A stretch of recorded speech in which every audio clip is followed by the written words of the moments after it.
Hello friends, welcome back to my channel. তো সবাই কেমন আছো? আশা করি সবাই খুব ভালো আছো। আমিও খুব ভালো আছি।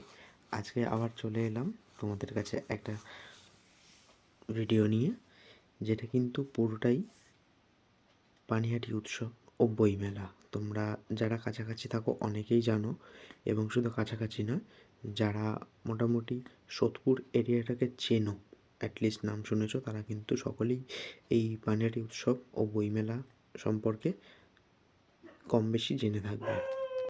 তো এই পানিহাটি উৎসব এবং বইমেলাটা কিন্তু বেশ বড় একটা মানে উৎসব, যেটার জন্য কিন্তু সমগ্র সোদপুরবাসী আমরা এবং আশেপাশের এলাকার সবাই মানে কি বলবো, অধীর আগ্রহে অপেক্ষা করে থাকি শীতকালের জন্য। এবং এই জায়গাটা হচ্ছে, যদি তোমরা সোদপুর থেকে আসো, মানে সোদপুর বিটি রোড থেকে যদি আসো টুয়ার্ডস দমদমের দিকে, যে রাস্তাটা চলে যাচ্ছে সোদপুর দমদম রাস্তা, সেই রাস্তার ওপরে কিন্তু যে অমরাবতী বলে যে মাঠটা পড়ে, সেই মাঠ প্রাঙ্গণে কিন্তু এই মেলাটা, পানিহাটি উৎসব ও বইমেলা কিন্তু অনুষ্ঠিত হয় প্রতি বছর। এই বছরও কিন্তু ঠিক সেরকমই হয়েছিল। এবছর 9 বছরে পড়লো, এই বছর 9 বছরে পড়লো পানিহাটি উৎসব ও বইমেলা।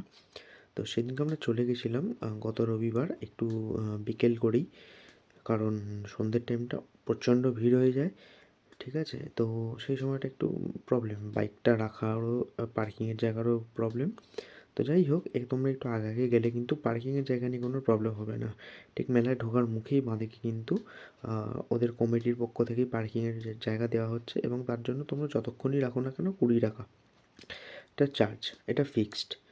তো যাই হোক, আমরা ঘুরলাম। আমি যখন গেছিলাম তখন ফাঁকাই ছিল, যার ফলে আমার পক্ষে খুব ভালোই হয়েছে, কারণ খুব একটা ঘিঞ্জি ভিড়ভাড়টা আমার খুব একটা পছন্দের নয়। তো যাই হোক, খুব মজা হয়েছিল, খুব আনন্দ করেছিলাম। তো যেখানে প্রচুর কিন্তু স্টল, অনেক জানা নাম না জানা, ঠিক আছে, অনেক কিছুর তোমার স্টল সেদিনকে দেখলাম। যেমন ধরো পাঁশকুড়া, মেদিনীপুরের পাঁশকুড়ার শুনেছিলাম বিখ্যাত চপ, কোনো দিন টেস্ট করিনি। তো সেটা দেখলাম, সেই স্টলও এখানে এসছে। তুমি বুঝতেই পারছো তোমরা যে মানে মেলাটা কত বড় পরিসর নিয়ে হয়। তো সেখানে কিন্তু এটা চলবে কিন্তু 30 তারিখ, 30শে ডিসেম্বর 2024 পর্যন্ত রয়েছে। ঠিক আছে, তো তোমরা আশা করি কাছাকাছি যে কজন যারা যারা থাকো, অবশ্যই চেষ্টা করো একবার পানিহাটি উৎসব ও বইমেলাটা কিন্তু ভিজিট করতে। মানে কথা দিলাম, প্রত্যেকের কিন্তু খুব ভালো লাগবে, খুব ভালো লাগবে। এবং বাড়িতে যদি ছোটো বাচ্চা কাচ্চা থাকে, তাদের নিয়ে অবশ্যই একবার ভিজিট করো। তো যাই হোক, দেখতে পাচ্ছ তোমরা কত রকম হরেক রকম স্টল বসেছে। হ্যাঁ, মেয়েদের জন্য তো, মহিলাদের জন্য তো প্রচুর জিনিস ছিল, সাজা গোজা থেকে শুরু করে। একটা স্টল দেখাচ্ছিলাম, দেখতে পারবে তোমরা, যেটা মাত্র 5 টাকা থেকে কিন্তু ইয়াররিংস মেয়েদের শুরু হয়ে যাচ্ছে, এবং তারও ভ্যারাইটি প্রচুর ছিল।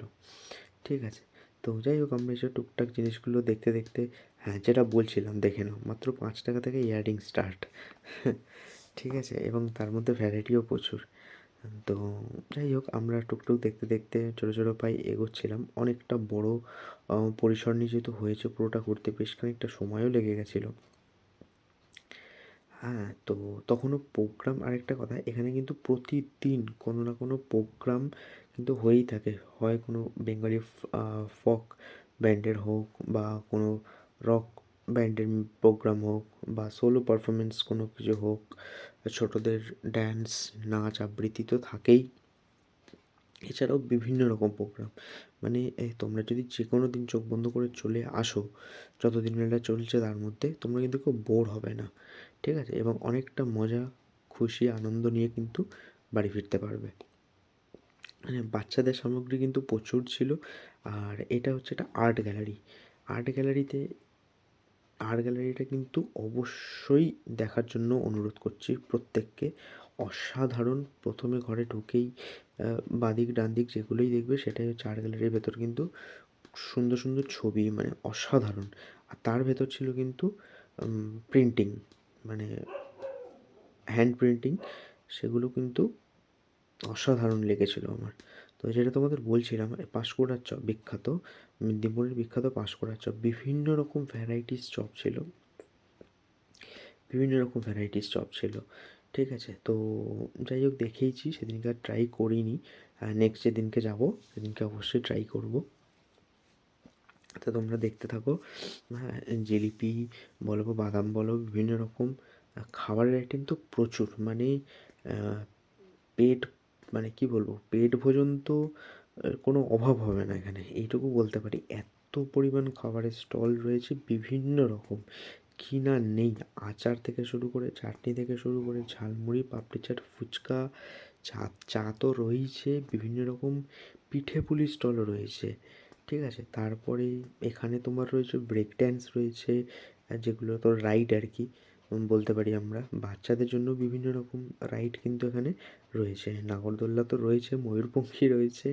ঠিক আছে, তো আমরা সেদিনকে যেহেতু একটু তাড়াতাড়ি গেছিলাম, 5টা নাগাদ, তো সেদিনকে সব কিছু কিন্তু শুরু হয়ে ওঠেনি। ঠিক আছে, তো যাই হোক, তোমাদের কাছে রিকোয়েস্ট, তোমরা যদি 6টা নাগাদ চলে যাও তাহলে কিন্তু সব কিছু একদম রেডি পাবে তোমরা।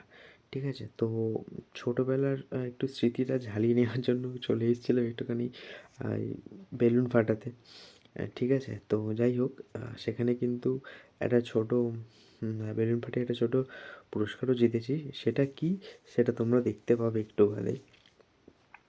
ঠিক আছে, তো যাই হোক, বেশ মজাই লাগছিল দীর্ঘদিন বাদে এরকম কিছু ট্রাই করতে। তো যাই হোক, মাঝে মধ্যে ছোটোবেলাটায় ফিরে যেতে কার না ভালো লাগে। ঠিক আছে, হ্যাঁ, বেলুনটা ফেটেছে, এবার কি প্রাইজ পেয়েছি সেটা দেখাবো একটু বাদেই, দেখতে থাকো।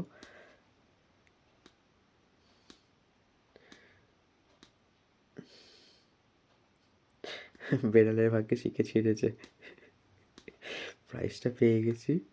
ঠিক আছে, একটা জাস্ট টাং ক্লিনার। তো যাই হোক, সেটাই হচ্ছে প্রাইস। তো প্রাইস তো প্রাইজই হয়, যাই হোক, আমার তো বেশ মজাই লেগেছে। ঠিক আছে, তো তোমাদের কাছে আরেকটা রিকোয়েস্ট, যেটা বলবো, আমার যে ভিডিওগুলো ছাড়ছি কেমন লাগছে তোমাদের একটু কমেন্ট করে জানাও। যদি ভিডিওগুলো ভালো লাগে একটু লাইক করে সাবস্ক্রাইব করে পাশে থেকো। একদমই নতুন চ্যানেল, তোমাদের সহযোগিতা পেলে এগিয়ে যাওয়ার জন্য অনুপ্রেরণা আমারও থাকবে। তো চেষ্টা করবো তোমাদের জন্য আরও ভালো ভালো ভিডিও আনার। তো আজকে পর্যন্ত এইটুকুই, ততদিন পর্যন্ত সকলে ভালো থেকো, সুস্থ থেকো, খুব শিগগিরই আবার দেখা হবে।